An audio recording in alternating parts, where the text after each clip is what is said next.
Vamos lá, futuros suboficiais casensados da Marinha do Brasil, para mais um vídeo. 1, 2, 3, 4, 5, sexto vídeo. Esse é o sexto. Falta só mais 4 para terminar o conteúdo de vez e ir direto para a última unidade de ensino para essa prova, né? Então vamos lá. Nesse vídeo a gente vai falar um pouquinho sobre conceito de disciplina e conceito justificativo e algumas questões a respeito desse entorno. Lá no objetivo de aprendizagem, que eu já estou cansado já de dizer o porquê que eu pulo isso aqui, né? A gente tem como objetivo de aprendizagem citar as autoridades nomeantes, conceituar o conceito de disciplina, citar as hipóteses de submissão ao conselho, citar os direitos do acusado, citar a composição do conselho de disciplina, descrever portaria de afastamento de funções, citar os prazos e descrever o líbero acusatório. Como sempre, direto para a introdução. Quando o empresário possui um mau funcionário, o que ele faz? Provavelmente demite, né? Mal ou bem, essa sistemática de contratações e demissões funciona na iniciativa privada. Mas e no setor público, como funciona? Bom, no setor público não é muito bem assim, ainda mais se o cara tiver estabilidade, né?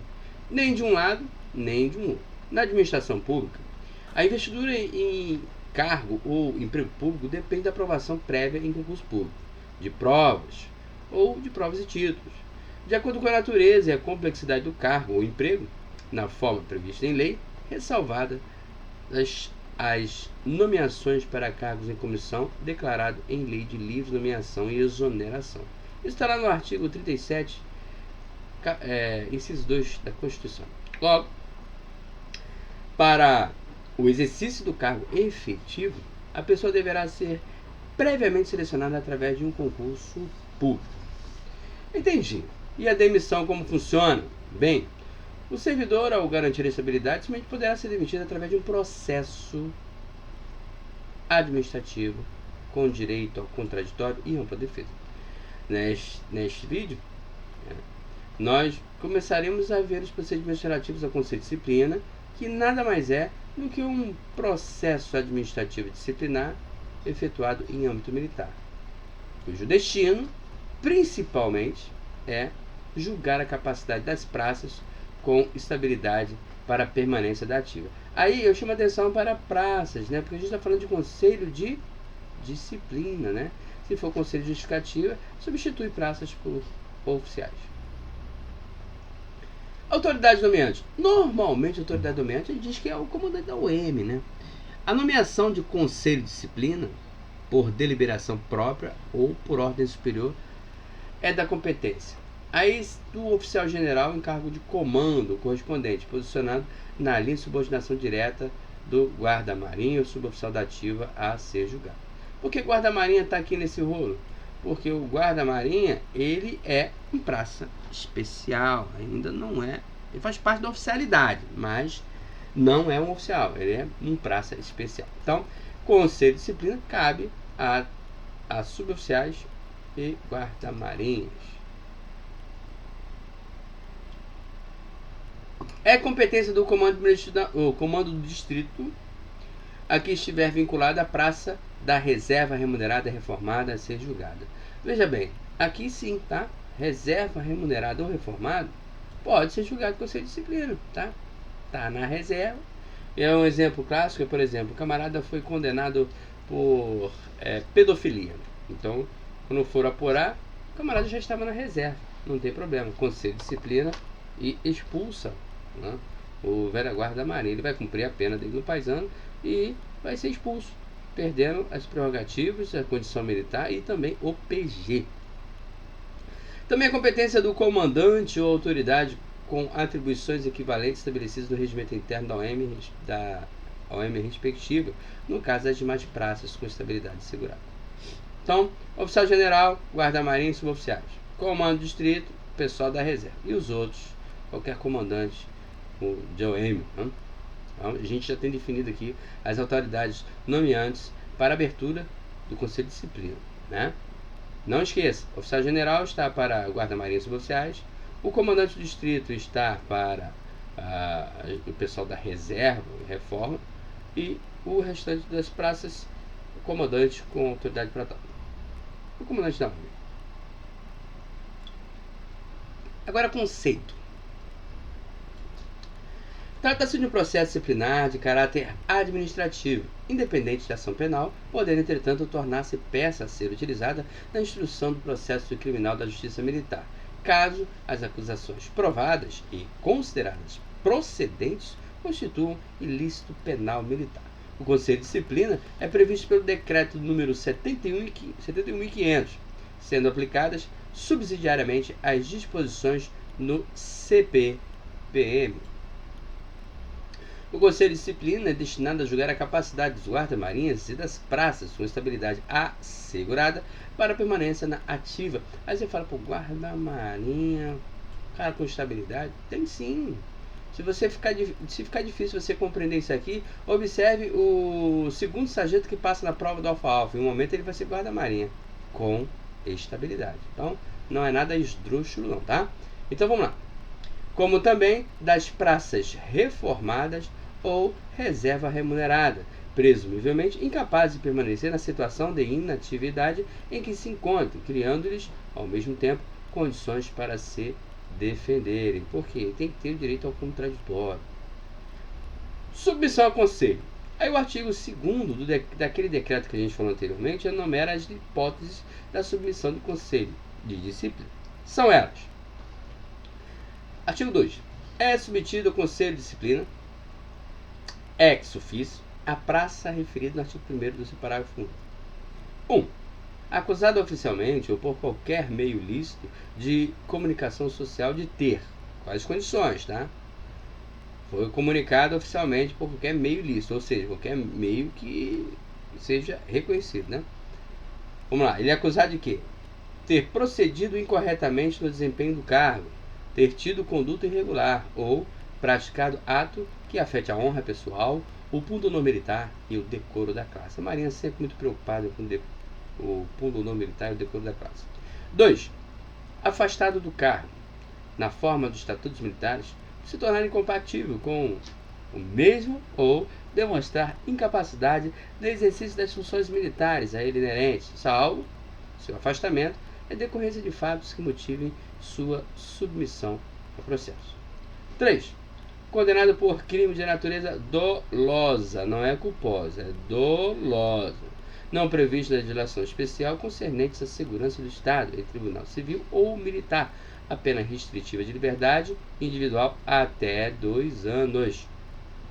Então, logo transige em julgado a sentença. Então, 2 anos por quê? Porque o cara já somou ponto suficiente para ser expulso. 4. Pertencente a partido político ou associação, suspensos ou dissolvidos por força de disposição legal ou decisão judicial, ou que exerçam atividades judiciais ou perigosas à segurança nacional. Parágrafo único.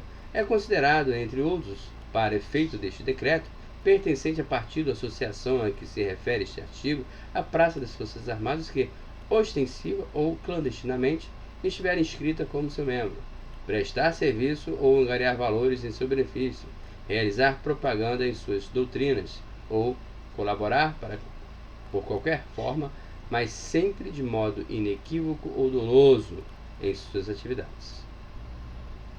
Em relação ao inciso 1 do item 4.4.1 da DGPM 315, que é a parte que fala sobre a execução penal,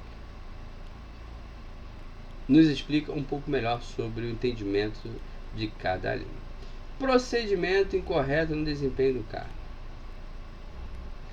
Considera-se que a praça tenha procedido incorretamente no desempenho do cargo que sua atuação funcional tenha tido relação de causa e efeito, por ação ou omissão, com contravenção disciplinar considerada grave ou com ilícito penal, a ponto de torná-la incompatível com o exercício do cargo.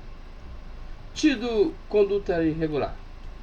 Considera a conduta irregular, aqui ó, tem a definição, né? Ó, procedido incorretamente. Procedido incorretamente no desempenho do cargo, né? Agora, conduta irregular. A conduta irregular é o fato de a praça ter sido punida com no mínimo 30 dias de prisão rigorosa no espaço de 12 meses. Olha só, 30 dias rigorosos em um ano, Conselho de Disciplina. ou no mesmo período haver perdido 90 pontos de comportamento, que é igual a 30 dias, é o mesmo somatório, né? Cada dia de prisão rigorosa são 3 pontos, né, que somam 90 pontos. Em razão de punições disciplinares ou conversão de pontos perdidos em razão de condenação criminal transitada em julgado, a ponto de abalar fortemente a confiança de seus superiores hierárquicos. Praticado ato que afete a honra pessoal, ponto não militar ou decoro da classe. Considera-se ato que afete a honra pessoal, o ponto não militar ou decoro da classe, a não observância dos preceitos da ética militar, preconizado, sobretudo, no artigo 28 dos Estatutos Militares, conforme o item 3.3 do capítulo. O militar é considerado acusado oficialmente a partir da aceitação pela autoridade que nomeará o conselho de uma parte acusatória, formulada por oficial, o acusado que tenha tido conhecimento, por qualquer meio lícito de comunicação social, de fatos que abalem fortemente a reputação do mesmo no meio naval ou na sociedade em geral. Considera-se meio lícito de comunicação social os assentamentos dos militares, peças, inquéritos e processos, depoimentos datados, assinados e testemunhados, relatos de ocorrências datados, assinados, todas as formas de correspondência administrativa oficial, divulgação na imprensa e cartas datadas e assinadas após a verificação da existência e do paradeiro do remetente, desde que autorizada a divulgação do seu conteúdo pelo destinatário remetente, conforme o caso. Então, ele pode pedir na sua prova aí algumas opções sobre meio lícito. Lícito é o que marca, tá? De comunicação social. Aí você terá tudo isso aqui, página 290. Tem que vir aqui para dar uma olhadinha, né? No dia da prova você não vai responder isso aqui de cabeça, não. Agora, direitos do acusado. Ao acusado é assegurada a ampla defesa, podendo requerer a produção, perante o Conselho, de todas as provas permitidas no CPPM, além de poder examinar ou retirar cópias dos documentos componentes dos autos, findos ou são finalizados, né, ou em andamento, em meio físico ou digital. Então, ampla defesa tem direito a tudo isso. O Conselho poderá ser acompanhado por advogado, legalmente habilitado, junto à OAB. Né? Sempre que você levar um advogado, aí é bom até levar isso para a memória, porque ele está sempre que, se ele está te representando, ele vai ter que ter sido aprovado na OAB. Então ele vai apresentar a carteira da OAB e procuração também, tá? Contratado pelo acusado, quando este desejar. O advogado deverá ser notificado por meio oficial com antecedência de pelo menos 3 dias úteis de todas as sessões do Conselho. Note que sempre que ele fala em coisas graves, são sempre 3 dias úteis, como por exemplo, quando ele fala de IPM, também são dias úteis. Já quando ele falar em sindicância, são só 3 dias corridos mesmo, tá? Caso o acusado deseje um defensor, mas não haja quem indicar, caberá a ele a solicitação à Defensoria Pública da União da designação do defensor público para acompanhar e efetivar a sua defesa. No caso de o acusado constituir advogado, deverá ser anexada a procuração aos autos. Veja bem, eu falei anteriormente que o advogado tem que apresentar a carteira da OAB e procuração. Se ele está te defendendo, tem que ter procuração. E tudo vai para os autos. Ocorrendo a revelia, caberá à autoridade nomeante a designação de um oficial bacharel em direito, sempre possível para a defesa mediante portaria. Então, aqui cabe uma informação importante, tá? Se o advogado for da Defensoria Pública, é uma procuração. Se for um advogado bacharel em direito militar, aí ele vai receber essa designação por meio de uma portaria. Entretanto, mesmo diante dessas duas opções, o Conselho de Disciplina ainda fala que em qualquer caso, tá? A não indicação de advogado ou defensor público não vai impedir a instauração do Conselho, tá? E isso tem uma súmula número 5 do STF. Ela vai dizer o seguinte, essa súmula: a falta de defesa técnica por advogado no processo administrativo disciplinar não ofende a Constituição. Então, não é ilegal, pode acontecer. O ideal é que o cara tenha, né? Mas se ele não tem, é aquela história. Se você não levou, o problema é seu. É o seu pescoço que está na guilhotina. Você opta por não levar, mas se você solicitar, será encaminhado, tá?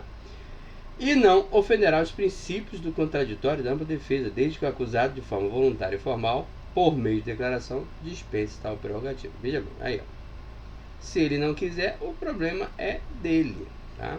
Mas ele vai fundamentar. Agora, se ele não escrever, não dispensar essa prerrogativa por meio de declaração, aí ele vai ter direito a um bacharel em direito por portaria ou a um defensor público por meio de procuração. Composição do Conselho de Disciplina. Bom, esse conselho é nomeado mediante expedição de portaria de nomeação. Bom, portaria de nomeação, sendo composto por 3 oficiais de marinha, da ativa, sendo presidente no mínimo capitão-tenente, o que lhe segue em antiguidade, o inquiridor e relator, e o mais moderno, o escrivão. Veja bem, ele está falando em 3 oficiais. Se cair na sua prova dizendo que o conselho indicativo escrivão é praça, garrou. É uma opção incorreta. A distribuição da portaria de nomeação será feita da seguinte maneira: o original, com anexo, para o presidente, e as cópias, sem anexo, para os demais membros, ao acusado, à autoridade superior que tenha ordenado a nomeação, se for o caso, a DPMM, ao CPES-FM, se o cara for do fuzileiro, e a DENSM, se o acusado for guarda-marinha. Por que guarda-marinha? Porque ele está na condição de praça especial, e ele é praça especial porque está no sistema de ensino da Marinha, ele está fazendo um curso. Ao Comando Distrito Naval e ao SIM. Aí lembrando que esse SIM aqui não é serviço de identificação da Marinha não, tá? É aquele SIM do X9 mesmo. Guerras à parte do Serviço de Inteligência da Marinha. Imediatamente após a assinatura da portaria, a autoridade nomeante informará por mensagem, ao meio pelo qual ela informa, a DPMM ou o CPES-FM, conforme o caso, a nomeação do conselho. Não pode fazer parte do conselho. Então, bom.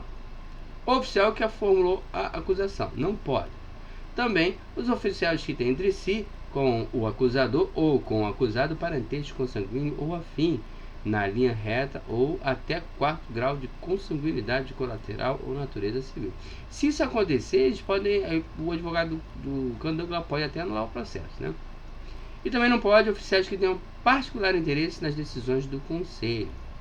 E por último, os oficiais que não tenham assegurado as suas permanências definitivas no serviço ativo da Marinha do Santo. Então, olha só, isso aqui é muito interessante, porque o contexto atual da Marinha é a existência de muitos oficiais temporários na Marinha, que nós chamamos de RM2.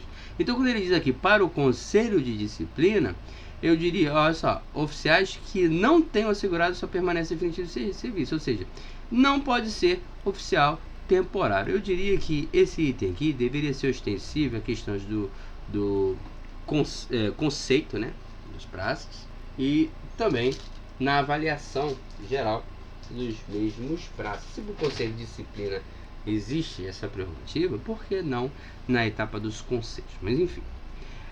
Portaria de afastamento de funções. A praça da ativo, da reserva remunerada designada para o serviço ativo, será afastada do exercício de suas funções ao ser submetida a conselho de disciplina. O afastamento será determinado pela primeira autoridade na cadeia de comando do acusado, comandante ou autoridade equivalente. Isso aqui é importante, tá? Quem determina o conselho de disciplina, o afastamento militar para o conselho de disciplina? O comandante ou autoridade equivalente.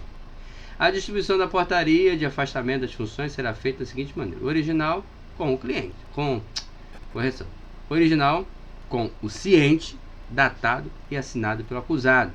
Esse original vai para o presidente. E as cópias, vai uma para o acusado, uma para a DPMM e a outra para o CPES-FM, conforme o caso, e o setor responsável pela distribuição do pessoal correspondente.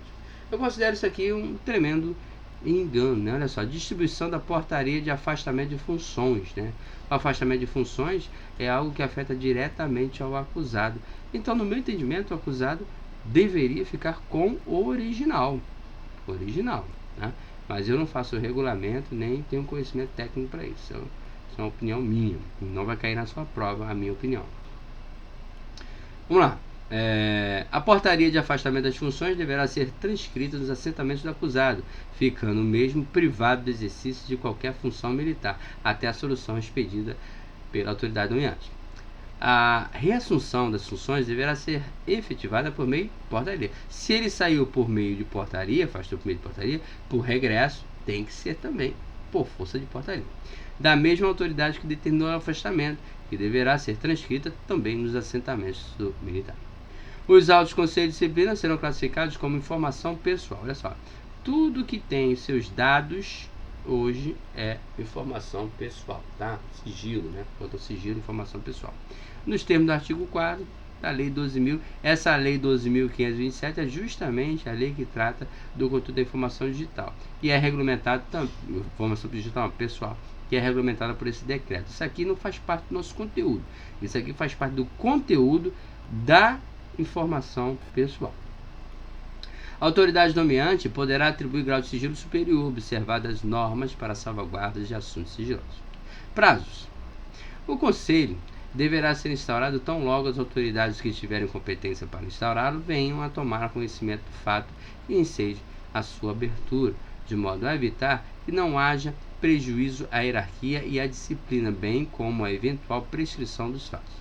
Se o Conselho de Disciplina estiver como causa o fato de um militar ter sido punido com mais de 30 dias de prisão rigorosa, no espaço de 12 meses consecutivos, e se ainda estiver cumprindo tal pena, o Conselho só poderá ser aberto após o cumprimento da pena e decorrido o prazo de 8 dias de que dispõe o militar para recorrer à autoridade que a aplicar, nos termos do artigo 46. Esses 8 dias a gente acabou de ver no vídeo anterior, né?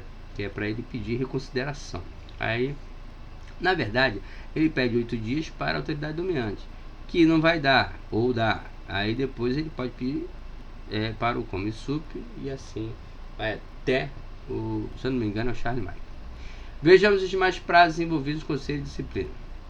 Qualificação e interrogatório, pelo menos 7 dias corridos após a primeira sessão, líbero acusatório. Defesa prévia, até 5 dias ocorridos para a audiência. Gente, olha só, defesa prévia, oitivas de testemunhas, 3 dias, tá? 3 dias, são 3 dias úteis, né? Oitivas de testemunhas são 3 dias úteis para informar. Visita aos autos, vistas aos autos, alegações finais, defesa, conclusão, solução, recurso e prorrogação.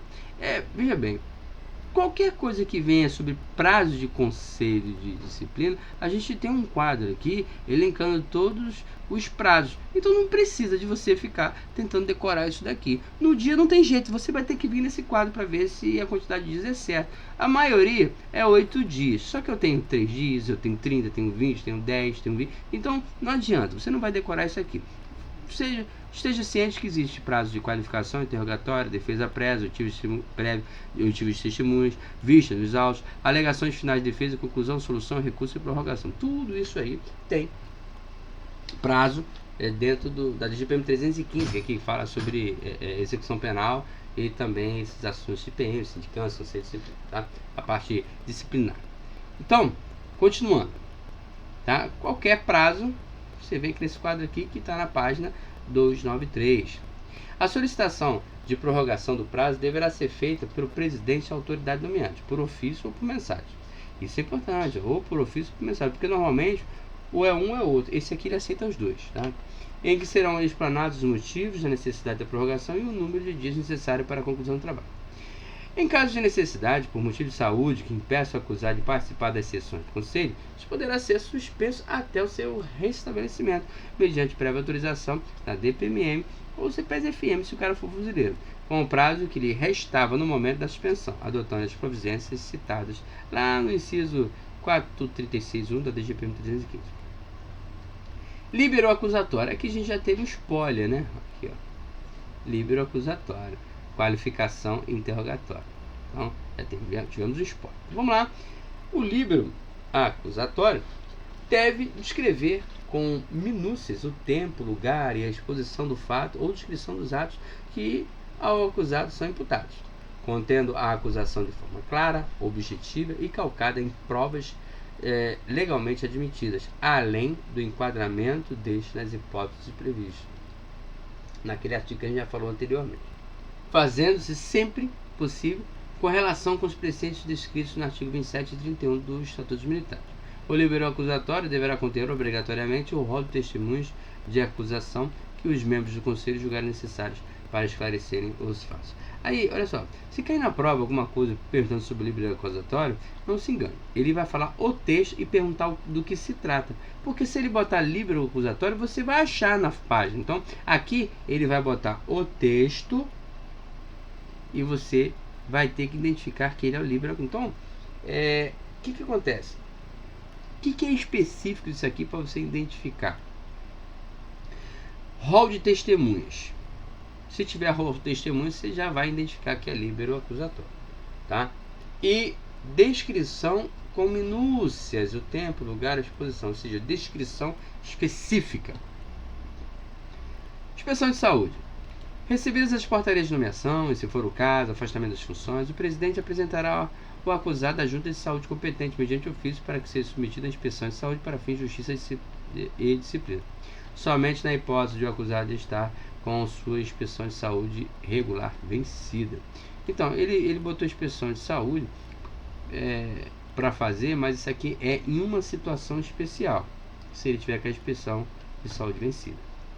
As mensagens da junta de saúde, julgando o acusado apto a responder o conselho, não supra a necessidade do termo de inspeção de saúde ser juntado aos atos antes da feitura do relatório. Porque olha só, veja bem, você tem que entender o seguinte: um conselho de disciplina é algo de grande monta, né? Pode causar grande prejuízo, cara. Então, é um ato da administração naval se montar e também do montar o beira-guarda, ele passar por uma avaliação onde diga que ele está em perfeitas condições de responder ao conselho de disciplina, tá? Porque vamos supor que o cara está passando por um enorme estresse emocional e vai para o conselho de disciplina, chegar lá e responde tudo de H. No futuro ele vai ser prejudicado, quando na verdade, se ele tivesse se preocupado com esse momento, talvez ele não tivesse sido nem culpado das ações que lhe foram imputadas. Então é isso aí, gente. Nesse vídeo aqui a gente finalizou a parte do conselho de disciplina e a gente vai lá verificar que após o conselho de disciplina a gente vai falar sobre o início dos trabalhos, convocação, compromisso, atuação, juntadas, tudo isso aqui. E no final a gente vai falar do conselho de justificação, que é basicamente as mesmas coisas com algumas nuances que descrevem um em diferença ao outro. E por último, a audiência do comandante. Na audiência do comandante a gente vai finalizar esse conteúdo e já entrar na última parte do nossa unidade de ensino, que é o Dica. Grande abraço, Casenso, só aqui no Megamente, e até o próximo vídeo.